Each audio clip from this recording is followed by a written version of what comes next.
Here today, I'm going to talk about chronic diseases, why chronic diseases happen. When I say chronic diseases, this includes things like diabetes, heart disease, hypertension, arthritis, PCOS, certain mental disorders, gut health, IBS, scleroderma, thyroid issues. So all these chronic diseases are primarily because of our lifestyle. You change your lifestyle, and believe me, our body is absolutely amazing. It actually gets rid of the disease. Not just, I mean, we have now over the 8 years, now we have evidence in our own patients. We've looked at it, and I'll tell you my own story. Like, my cholesterol was up the wazoo. I was about 7 or maybe almost 10 kilos more than what I am right now. I used to do a lot of exercises and, going to the gym and eating. And I was non-vegetarian. I used to eat all kinds of protein, whey protein, this, that, and the other. And my wife said, "You studied this. No, is that good? That much protein you're eating? Arey, kuch nahi hoga. It's okay. Nothing will happen." My cholesterol went up 330. Total cholesterol was 330, which is absolutely crazy. She said, "You need to be on medicine." And she said, "We are doing this to our patients. Why don't you try it on yourself?" And I said, "Yeah, okay, maybe I should do it." And I did. And today, I got my test done 2 weeks ago. It's 170. So from 8 years ago to 170 right now. Okay. So let's just start with some basic stuff, right? I mean, these things you already know. We get a lot of these diseases from our genes, from our parents, right? My father had hypertension, diabetes, prostatitis. My mother had hypertension. She was pre-diabetic. Okay, in their 50s. I'm already in my 60s. None of the above. None of the above. Okay, so you get it from the genes, you get it from diet, and you get it from your lifestyle. Okay, so what was our? I want to pause here. We think that we get our genes only from our parents, right? Wrong. I'm going to prove you wrong. Watch. We get our genes from our parents, right? This is what we've been taught. Actually, there is something called. Let's take the example. They're identical twins, meaning they have exactly the same genes. Exactly the same genes. Look at some of the diseases. Okay, let's take a look at some of the diseases that they got. Why did this lady get diabetes and obesity while this lady got Alzheimer's and arthritis? Exact same genes. How is that possible? It's because we have recently found out, and I was looking at the discovery of epigenetics. It was like about no more than 15, 17 years ago, we found this, that our environment turns some genes on and off. This science is called epigenetics. Okay. And that's exactly what happens. So environment, diet, and social interactions can turn some genes on, can turn some genes off. And that's what we are making our patients and ourselves do, so that we don't get. So this is about epigenetics. I'm sorry. This is like so you can turn them on or turn them off using social interaction, environment, and diet. So all of you guys here can do the exact same thing that I'm talking about. Exact same thing. This is very familiar, I'm sure. Come on. It used to be, I mean, I know this is a Western picture with the small turkey and all, but mostly it was vegetables and fruits that we're eating. Now this is all junk food we're eating, right? Processed food is one of the worst things, worse than any kind of meat and stuff like that. This is what we used to do when we were kids. And now what do? I mean, everybody's guilty of that. I mean, even I, today, I'm guilty of this. So, our understanding of science, I mean, I gave you my own example. When I went to medical school, what I learned was from that time, right? I mean, 1990, whatever I learned is something that we did not know what they'll say in 2015, 2016. So my professors taught me what they knew, right? So our understanding of medicine is based on the time we live in. And I'll prove it to you in a second. We used to do what is known as bloodletting. If you have a disease, you go to a barber and let the guy take your blood out, and your disease is solved. I have a couple of questions for you. So I'm going to pause this for a second. Archaeology, long time ago, let's say in the 20s, 30s, they were doing archaeology, and they were looking for human bone fragments and things like that, right?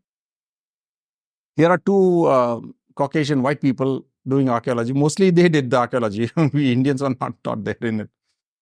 One of them, I don't know, this lady or this gentleman was smoking a cigar. Not cigar, what is it called? A pipe. Pipe. And they thought it was perfectly normal, right? Perfectly normal. Because at that time, doctors used to say, smoke. My wife's mother was told, smoke 2 packs when you're pregnant. When you're pregnant, smoke 2 packs of cigarette. That's what the doctors recommended at that time. So today, what I'm saying, maybe somebody else 10, 20 years from now will say, Ajoy is wrong. It's fine by me. I'm just telling you what it is today and what is working for our patients and for me. So when they're doing these things, are they looking for fruits and vegetables? That's a question it's a strange question, no? Because they'll find bones. Tens of thousands of years, 20,000 years ago, they would find bones.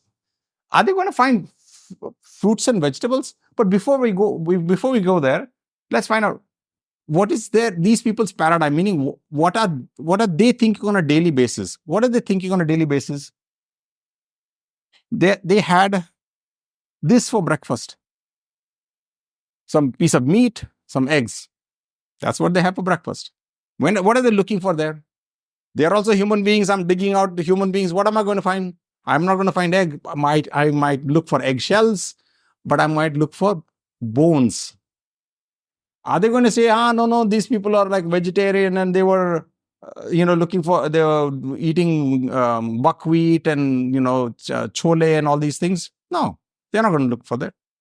And anyway, even if they were looking for it, how long will the fruits and vegetable peels last? Nothing, no? In 5-10 years, vegetables are completely gone.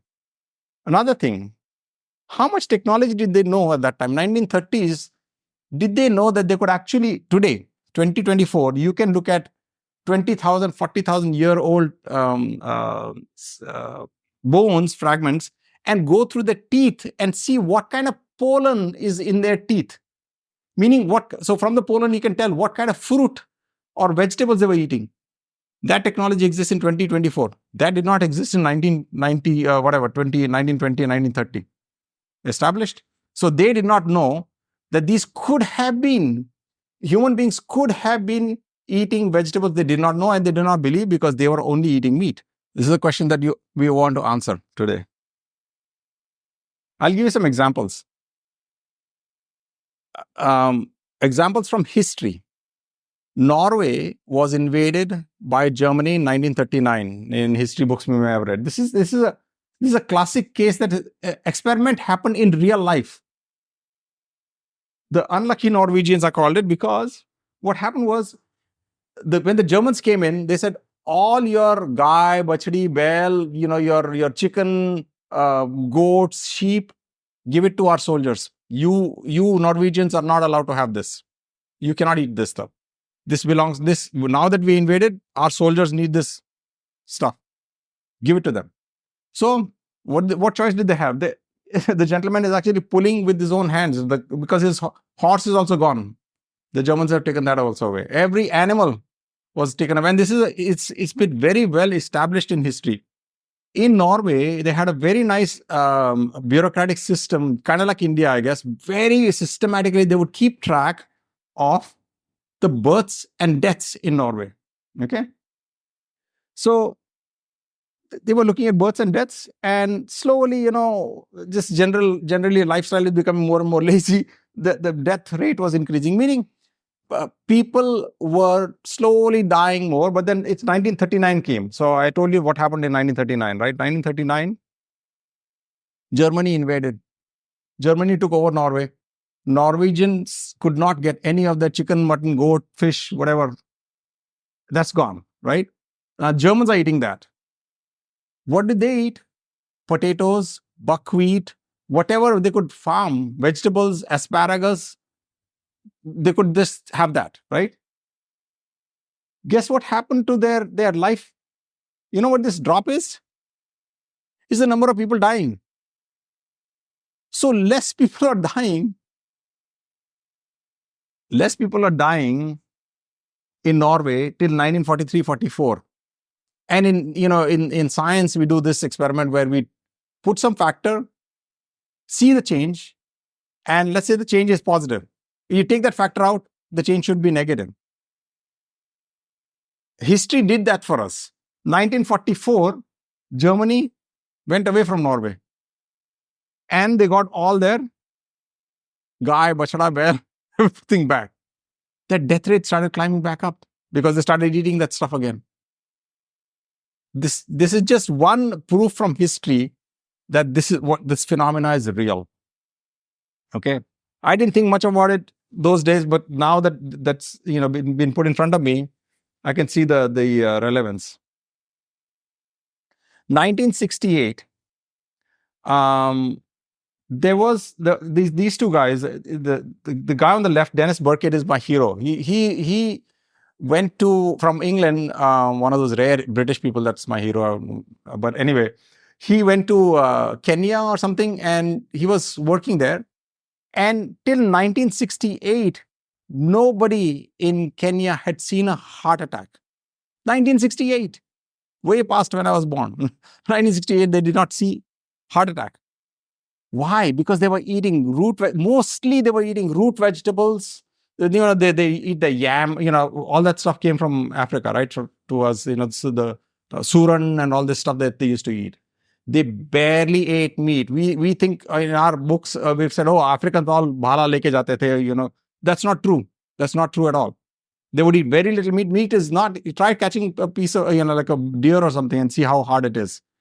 It's not. It's a lot easier to dig something from the ground and eat it. So they would not have massive agriculture, but they would just go foraging for food and they would eat that. They did not have heart disease till 1968. And guess what? Who brought the heart disease? A Kenyan gentleman who went to London, studied there, became a judge. And he picked up all those beautiful British habits of eating all this meat and chicken and eggs and stuff like that. And he brought that first heart attack into Kenya. It's a documented case. Oh, by the way, everything that I'm saying here, everything. And I'm a big science guy. Everything is documented. There's nothing that I'm saying is like hearsay or usne bola. Nothing. I'll give you proof for every damn thing that I'm talking about. This is a story that happened here in India. In Hyderabad, there were these two scientists, again, 1968, Dr. Madhavan and Dr. Gopalan. They came actually to NIH, ironically, they came to NIH or came to or wrote to NIH and said, we're doing some experiments. We want some mice I know that you have some special mice. Can you give those mice to us? And NIH gives these mice, by the way, for research for free, as long as you pay for transportation. It's a US government, so we give it for free. They got these mice, and the funny thing about these mice was that in 14 days, the mice die. Okay? So here's a mouse, and he eats the cheese. 12 weeks, not 14 days. In 12 weeks, the mice die. Clear so far? It's we've modified the gene in this mice. A gene has been modified so that in 12 weeks' time, no matter what you do, you give it its food. So originally, when it came from US, they sent mice are coming, so khana bhi aana chahiye thoda unke saath. So they sent these casein pellets. They're like a cheese that they used to eat. And in 12 weeks' time, they would eat the cheese. And, that's their food. So they would eat the cheese. Mice equals cheese in foreign countries. Mice eat cheese, right? So 12 weeks' time, they died. What happened was, in Hyderabad, after some time, they ran out of the cheese. They gave it gehu, something. 12 weeks, mice lived. So what was happening was, the cheese that they were eating was causing some genes to turn off or turn off. I'm not sure whether it was off or on or what the deal was. But that change was making them die. Having grain turned something else on or off, and didn't let them die. So, unfortunately for us, Dr. Gopalan and Dr. Madhavan didn't pursue this anymore, because India is a big dairy consuming, the largest dairy consuming country in the world, right? So 68 also, there was still the white revolution and all was going on, I guess. So we consume, so we also, just like those archaeologists, we did not think that there's something wrong. They felt that they did something wrong in their experiment. They did not believe their results. They said, no, this is something wrong. And then they stopped that work and continued on. Both Dr. Madhavan and Gopalan did something else after that.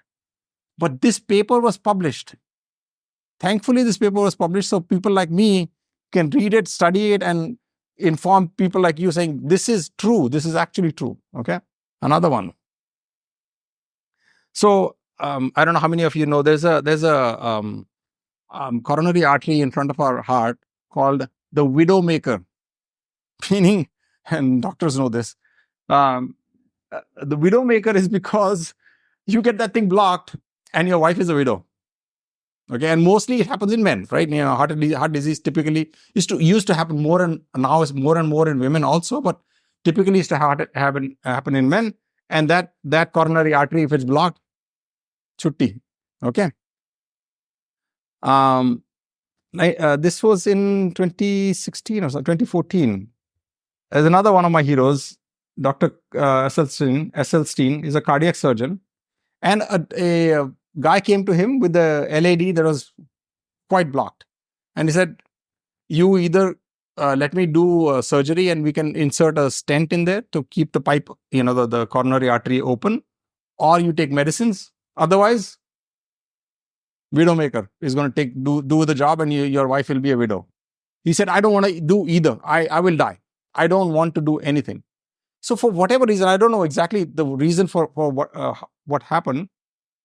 He said, "Okay, you don't want to do this. Make some dietary changes." He did not ask He did not ask him to exercise. He said, "Make dietary changes." I don't know exactly what he must have thought, Dr. Esselstyn, what he must have thought, but he said, from now on, you're eating only plants, and that too plants that you can see, not like ground up white bread and things like that. No white bread, no cookies, no chips, none of that. No Coca-Cola, nothing, because that's all going towards veganism. So anyway, he said, on your plate, you should be able to see the fruit. You should be able to see the grain, the vegetables, the spinach, kale, whatever the heck he said, or salads. In America and all, salads are a big thing, right? So eat salads. He said, do that. So this was in 2012, I believe. In 3 years' time, his LAD was clean. This was the first time somebody showed that without medicine, somebody can actually clean out their arteries without medicine. This was published in 2014. But this took 3 years for it to happen. So it's not a quick fix. You have to stick to it, and it actually happens. It actually happens. His artery went from being like that to like that, clean. No surgeries, no medicine. 2016, lifestyle medicine. It's, just like cardiology, diabetology, name any of the ologies. This is the latest branch of medicine. Now, you can't just simply have a branch of medicine if there is no proof, right? I mean, like, you can't just say, chalo, naya branch banate. You can't just simply do that. There is tons and tons. I mean, in fact, I did not go. If you give me time, I'll give you evidence from 100 years back that this actually works. These things work. But I'm not, just showed you a very small sampling of the fact that this actually works. So this branch of medicine helps in preventing and treating chronic diseases through lifestyle factors. Okay, so change your lifestyle and these diseases will go away. Core components, I'm just going to go quickly through these things. Exercise, social interaction is very important for emotional and mental health. Sleep, stress, risky substances like, cigarette and alcohol, and nutrition. Nutrition is the reason why nutrition is one of the key components. And I was telling somebody, just pause for a second. I feel, generally speaking, yes, the social interaction, and I don't need to worry. We don't need to worry too much in India because we are a very social society. We're very interactive with others. So this the wheel that I showed you is really for the Western world more than for us. Okay. However, there are two components that I always, whenever I'm talking to patients, I think I'll talk to some of you ladies and I ask those questions. One is on what do you eat, and the second is how much do you exercise. And unfortunately, our gym guys push you like crazy. I've known people who pick up weights that I can't even. Women are picking up weights and doing all these pull-ups and all because क्या personal trainer ने बोला वो करेगा तो सब चला जाएगा. Nothing. Let's say there are 10 steps to get to your achievement of no disease. Of those 10 steps, in my personal opinion, from whatever I have learned, 7 of those steps is diet. You change your diet, and then the 3 steps. You can't just say, okay, first I'll do exercise, and then I'll worry about diet. No. You first worry about your diet. Worry about your diet. Fix that diet for the 7 steps. Then worry about a little bit of exercise. If you don't exercise and just do diet, you're still not going to reach there.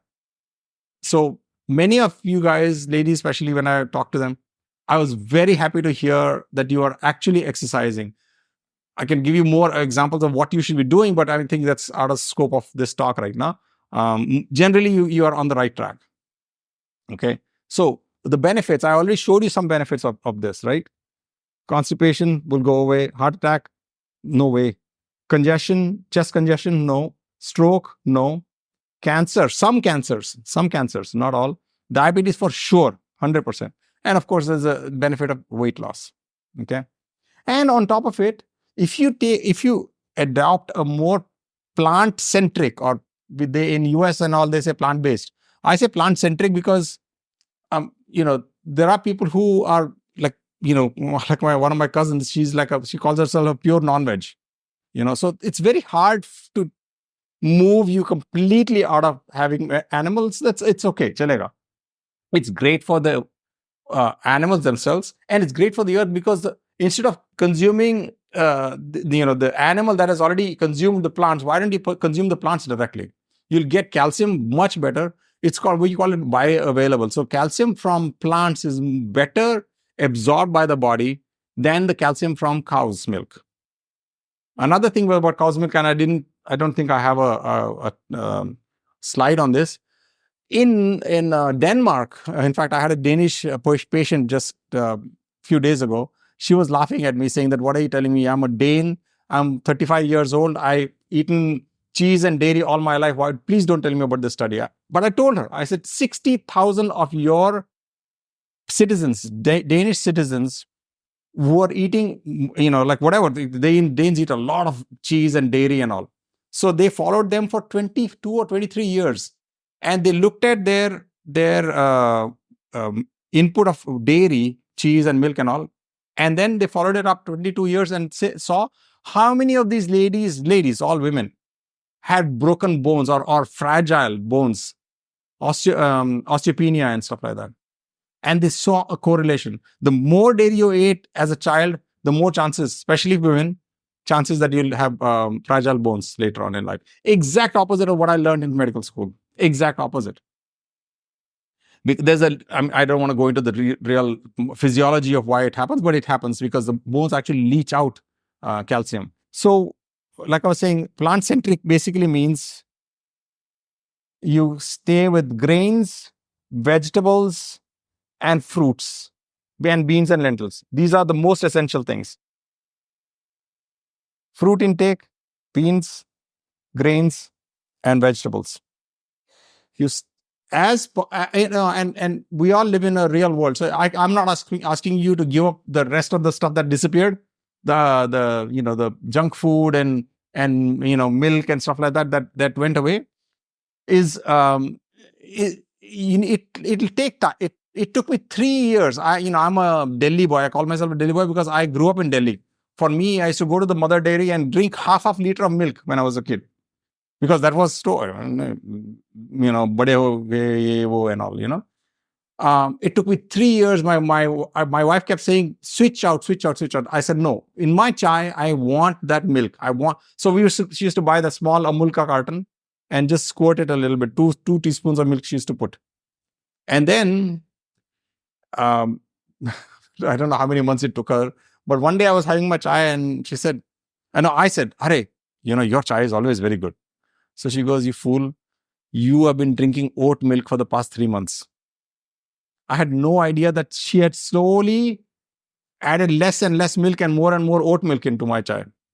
And this is during COVID times. I mean, after I came to India, we came here like 4 years ago. After I came to India, I gave up dairy completely. And it takes time. It takes time. But the useful thing I want to tell you is that, how long it takes for, like, for example, our red cells, about 30 days afterwards, they die. The liver takes it out and throws it out. Do you know how long it takes for our taste buds? Similar amount of time. So think about it. If you continue having something, I don't know, it's talking about exercise now. If you continue having something continuously for 30, 35, 40 days, the new cells that have come out, they don't even know the taste of the old stuff that you've given them. So you can actually use that to your advantage and slowly get rid of stuff. I'm again saying, do not try to do it instantly, because if you do, you'll bounce right back. You'll bounce right back. Don't do it instantly. Okay, so obviously exercise is another one. This is something that I don't do as much, and I know I should, is fasting. Oh, sorry, let me just see if I can go back to it. Is fasting. How many of you have tried fasting? Just curious. Yeah, intermittent fasting is something that's, a fancy name for this. But basically, even if you want to not, let's say it's very hard for you to give up meat and stuff like that, or meat or egg or paneer or whatever it is. Try to not eat it all through the day. Have it in one small section, like I think my wife eats within 3 or 4 hours of the 24 hours. From, I don't know, like she starts at like 6 o'clock, 7, 8, 9, she's done. 9:30, she's done eating. But you can try to, of course, your stomach will not take it. You can try to eat whatever you wanted to eat the whole day in that much time. The one thing that I does not include in this picture is water. Water. We do not consume enough water. People who have hypertension and stuff like that, drink water. Drink water. Most important thing, drink water. Okay. So you can try this if you want to continue with your eggs and fish or whatever. Okay. Mindfulness. I mean, in India, these slides were made really for Americans a while back. So volunteering, we do all these things. I don't even need to tell you guys about it, because you're Indians, like, so we don't need to know about mindfulness, a naya word, instead of saying meditation and stuff like that. This is the actual case. I've changed the name. He lives in, he's actually a doctor. He lives in Chembur. This was when he was 88. Today this was 2 years ago. So he's 90 now. He had liver disease, little bit. Some of the enzymes were up, but he had diabetes for the past 30 years, 30 years. And just simply with a plant-based diet, he fixed his liver. I have not shown all the numbers, but I'm just showing you A1C because that's the most easily understood number for people. His numbers dropped from 6.8 to like 5, I believe 5 it was, just by doing 2 things and 2 things alone. Actually, I've written plant-based diet, but he started walking continuously. Every day he would be walking for 45 minutes. This 88-year-old gentleman. Now he's 90. He's still walking. No arthritis, no nothing. And he's just fine. Another case, I believe I have for, a 60-year-old lady. She was insulin dependent. She did intermittent fasting twice a week, 18 hours, and her A1C again, numbers dropped to almost pre-diabetic levels. Okay, and this was this is another case. So I think I kind of showed you about some of the things that can be fixed. Cholesterol issues can be fixed. Is like mine, weight comes down. This is a phenomenal benefit. Weight comes down. People have talked. So I have had, in fact, on our website, there is a case of a systemic, not SLE, scleroderma. There was a lady who used to live in Bandra. Now she's back in UK. she came to us saying that I have rheumatoid arthritis. Can you fix it? I said, yes, we can definitely help you with that. But she said, I also have scleroderma, and this is during COVID time. So we were doing a tele consulting Zoom call. So she had a mask on, and she refused to take the mask off. We said, we are clinicians. We understand. It's okay. You can take the mask off. She said, no, I'm not going to take my mask off. I look ugly. We said, why? She said, no, because scleroderma has made my face completely puff up. So I don't want to take my mask off. I said, okay, chalega, whatever. As long as you feel comfortable. She didn't take the mask off. She worked with us for 6 months total. Because we were continuously working on her rheumatoid arthritis to get rid of it. She was a big meat eater. We know why rheumatoid arthritis is caused, very similar to some of the chronic diseases. We got rid of her rheumatoid arthritis. Okay. 3 or 4 months later, we were doing a telemedicine. She goes, I have a little surprise for you. And she takes her mask off. And she says, I know you are not treating this, but look what has happened to my scleroderma. Symptoms had gone down. Swelling had, her face was not looking puffy. And I said, I'm sorry, this was a side benefit you got because there is no scientific paper that shows that this can happen.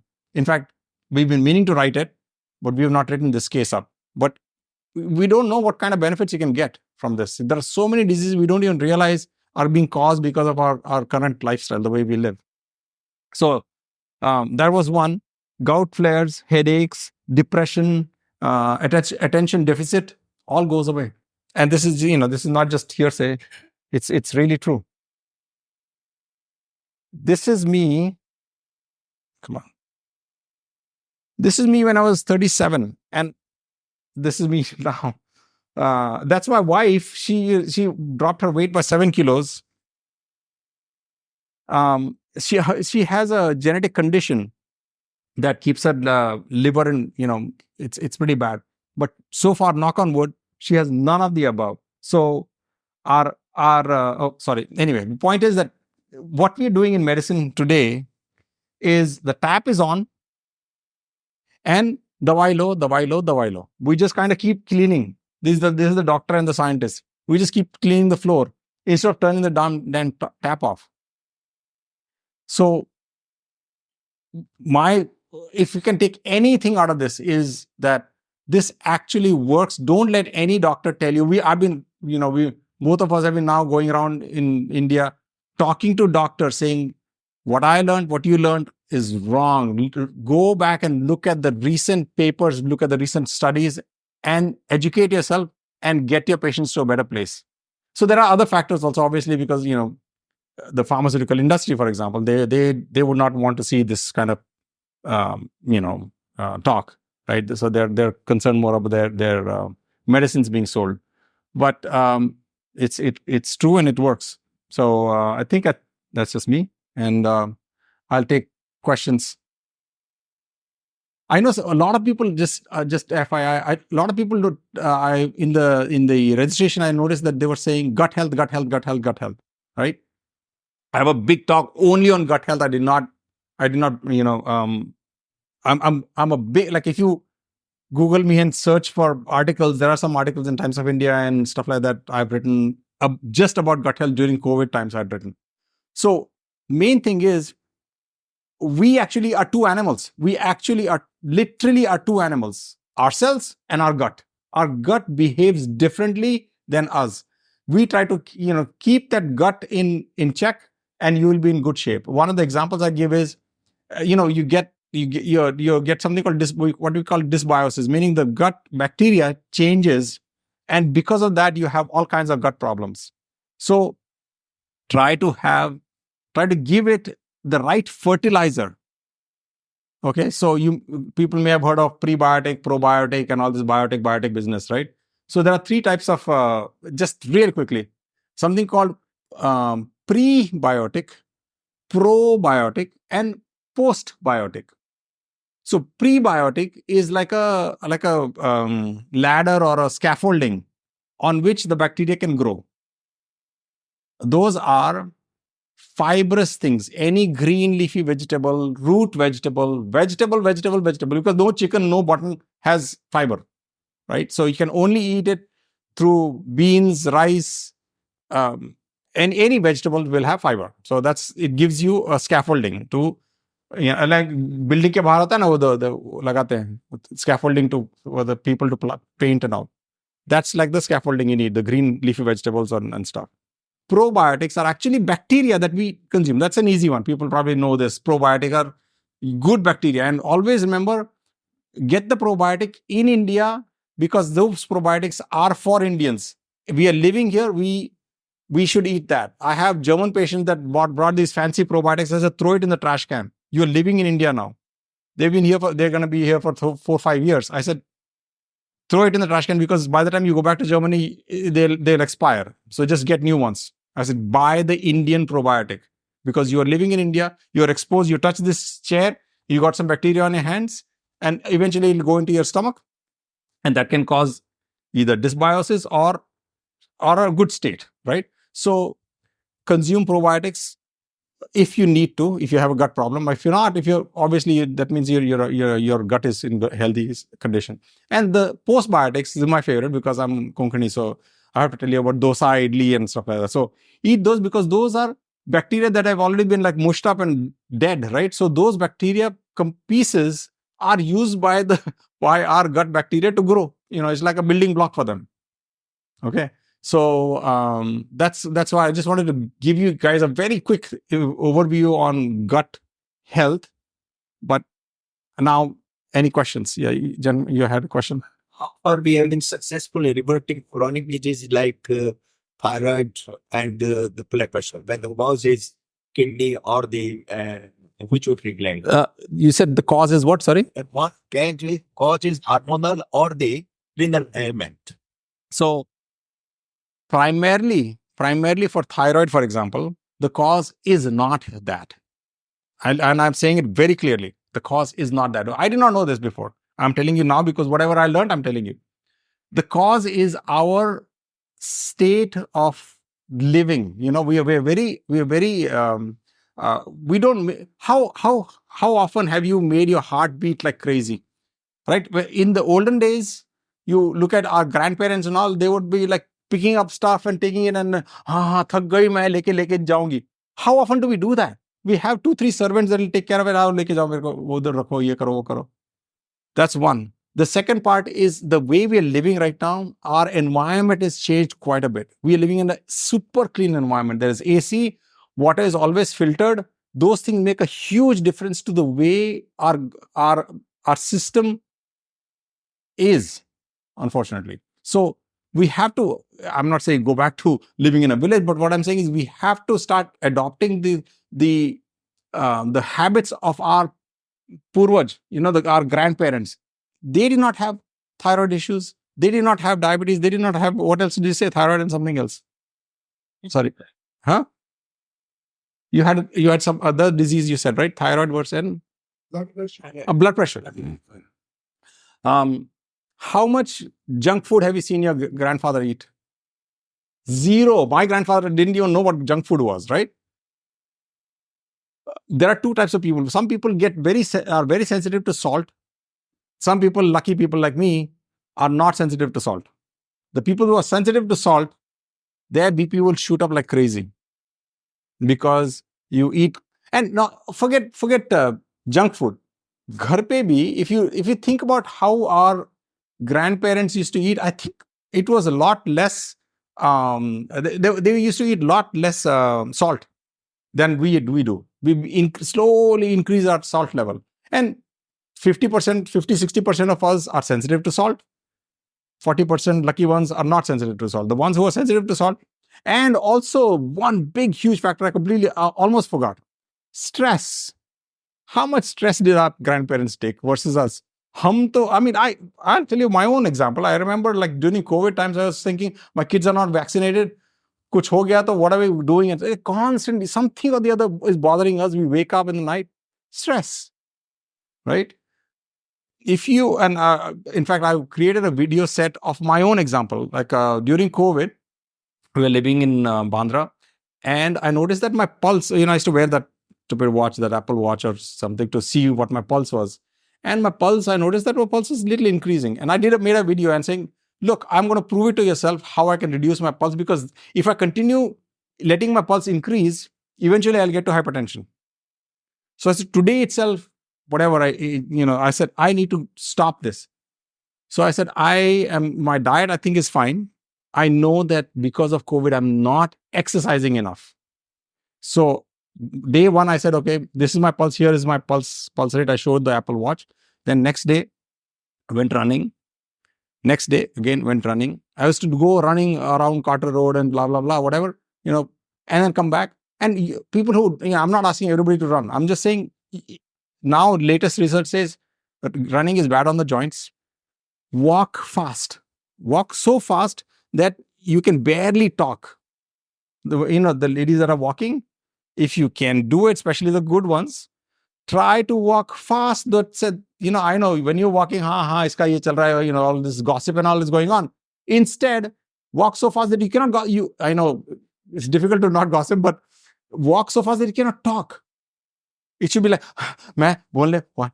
Like it should be like that. Then you know that your lungs are working and the circulation is moving, and your stress is reduced. I showed it that it has actually made a difference. My pulse rate went back down. Marathon runners, their pulse rate, my wife runs marathons and her pulse rate is like 60 something, or 50 something these days. So, you can do the same thing by walking. That's why I love the fact that many of you walk. So it's great. Any other questions? Yeah. Which salt should we have? Doesn't matter. Does not matter. That's total nonsense. And I hope nobody is selling salt here. I'm telling you, it does not matter damn bit. However, make sure that, especially for people who potentially could get thyroid issues, you have to have iodine in it. Because iodine is a key component in keeping your thyroid levels normal. So, by the way, again, I have done this video when we were stuck in Puerto Rico for like 4 months during COVID. So, diabetes is caused by sugar. Raise hands. Diabetes is caused by sugar? Come on. Everybody says diabetes is caused by sugar. No? Come on. Okay, diabetes is not caused by sugar. What is it caused by? There are 5 types of diabetes, by the way. So mostly we only talk about diabetes type 1 and type 2, which is fine. The others are like very, very, very seldom people get the other diabetes. The Alzheimer's is a type of diabetes, by the way. So type 1, forget it, because these poor people don't have the way to produce insulin. 95% of us that get diabetes, they get type 2 diabetes. Type 2 diabetes is, what happens is, you have quote unquote sugar, right? Mere ko sugar hai, mere ko sugar hai, mere ko sugar hai. Sugar is not the cause of diabetes. Sugar is a symptom of diabetes. It's like having pneumonia and you have something coming out of your nose. Let's treat this with Vicks VapoRub and pneumonia will go away. No, diabetes is not caused by sugar. You see sugar as a symptom of diabetes. So your blood, your arteries and veins have a ton of sugar sitting there. Why is the sugar sitting there is the question you should ask. Because what happens is, here's your cell, and and sugar molecule is fairly big. When the sugar molecule is trying to go inside the cell to be used, sugar is what? Energy, right? Sugar is energy. So it's trying to go inside the cell to be used as energy. So the cell is trying to get it and it's not going in. So what is it? That there is a little thing, there's a lock, and the key for that lock is insulin. So insulin comes, opens that key. Darwaza khulta hai and sugar goes inside. Okay. So every time insulin goes, opens the door and the sugar can go inside. In type 2 diabetes, that door is jammed from the inside. The door is jammed. Why? Because there is something called interstitial fat. What do you call interstitial adipose tissue or fat? So have you noticed that most people that get type 2 diabetes have are a little healthy? Have you noticed that? Most people that get diabetes are a little on the healthy side. Either they are healthy or are desi style. You saw me, I was probably getting there at 37. That was my picture in 37. 34, 35 was my waist at that time. Why? Because Indians especially, we have this thing of men storing everything here and here. Hum to patle hain. No, you're not patla. Yahan dekho kya hai, patla hai ki mota hai. We store all the fat here, and glucose is trying to go in, but our fat has basically jammed the damn door. So we give more and more and more insulin so that something or the other will work karke we keep giving more insulin. Or we take metformin, which actually helps kind of does something to that lock so that the glucose can go in. Later on, that also does not work. Then you have to take insulin. Then that also does not work. Then you have to go on, dialysis. So diabetes is a horrible disease. Stay away from it as much as possible. It's a horrible, end stage is horrible for diabetes. Yeah. Indian patent laws are different than American. They came in, Novo Nordisk came here, and I just talked to them a month ago. They're closing down shop. Why? Because Indians can make it cheaper and better. So Ozempic, and we are not the kind who will say, "Arey, sirf natural medicine lo." We actually give liraglutide injections to people. Our clinic, we give them for weight loss, primarily for weight loss, because we want to make sure that people, like yesterday there was a patient that said, "Yeah, I want to go on it." I said, "Why do you want to go on it?" And she said the right word. She said, "I want a kickstart to my weight loss journey." And she's quite obese, so she wanted a kickstart to her weight loss journey. She's going on it. I am not saying that, just like what I said before, maybe 2024, I'm sitting here and telling you this. Tomorrow, somebody might say, Ajoy was full of bullshit, and he might be right. But as of today, right now, those can help people for primarily for weight loss, not for I would not suggest for diabetics. Even with somebody on insulin, I've said, stick to lifestyle medicine, stick to changing your habits. And also, at least in our clinic, if we're giving it to them, we take it in writing saying that you are going to follow so we have an online tracker and all. So we say, you follow the tracker. If you mess up, or if your blood tests come out slightly abnormal, we have the right to stop your medicine. We are not going to give you any more. So that's how we do it, because we firmly believe that making a change to your lifestyle makes a difference. That's it. So